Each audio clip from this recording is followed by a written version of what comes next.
This is Doug, KI7LIK, with the installation on my 2021 F150.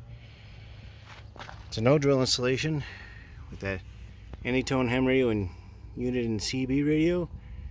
The coax comes up through there, up through this way, but to hide it, and then comes up the frame here, and it's hidden behind that. Is run through here to this Comet and G mount, if I remember correctly, and then to this Diamond NR 770 animal antenna. The power then comes directly from the battery. More fusing to be added later. Directly through there. But the same way that the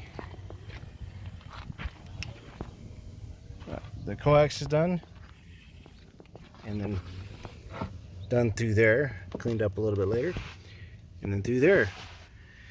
It'll look better when I build a new one, but the radio is the in-between mount to hold everything together, and that's it. Aluminum isn't magnetic, so I couldn't use my mag mounts as I was using before, but I think this looks better and a lot cleaner. Doug, KI7LIK. Until the next time, have a great day.